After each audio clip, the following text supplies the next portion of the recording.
அக்னி நட்சத்திர காலம் முடிவடைய இன்னும் 13 நாட்கள் உள்ள நிலையில் தமிழகத்தில் மழைக்கான வாய்ப்பு இருக்கிறது என வானிலை ஆய்வு மையம் தெரிவித்துள்ளது. வானிலை குறித்த தகவல்களை தருகிறார் செய்தியாளர் திவ்யாநாதன்.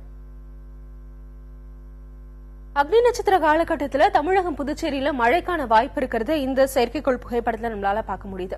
இப்படி இருக்கும்போது வரும் 14ஆம் தேதி தென்மேற்கு வங்கக்கடல்ல ஒரு குறைந்த காற்றழுத்த தாழ்வு நிலை உருவாகும் சூழல் இருக்கிறதா இந்திய வானிலை ஆய்வு மையம் தரப்புல தெரிவிக்கப்பட்டிருக்கு. இந்த காற்றழுத்த தாழ்வு நிலை என்பது வலுவடைந்தால் வரும் 16ஆம் தேதி அது குறைந்த காற்றழுத்த தாழ்வு மண்டலமா மாறும் அப்படின்னு தெரிவிக்கப்பட்டிருக்கு. இந்த நேரத்தில் இந்த காற்றழுத்த தாழ்வு மண்டலம் என்பது மேலும் தீவிரமடைந்து புயலாக மாறினால் அதற்கு ரணோ அப்படின்னு பெயர் வைக்கப்படும் அப்படின்னு எதிர்பார்க்கப்படுது. இப்படி இந்த மே மாதத்துல இந்த அக்னி நட்சத்திர காலகட்டத்தில் இந்த மாதிரியான தாழ்வு நிலைகள் உருவாகி புயலாக மாறின இதுக்கு கடந்த காலங்களை நாம பார்த்தோம் அப்படின்னா 2013ஆம் ஆண்டு புயல் மகாசேன் உருவாகி இருக்கு. 2010ஆம் ஆண்டுல புயல் லைலா உருவாகி இருந்தது. அதற்கு அடுத்தபடியா தற்போது ஒரு காற்றழுத்த தாழ்வு நிலை இந்த 2016 மே மாதத்துல உருவாகி இருக்கு.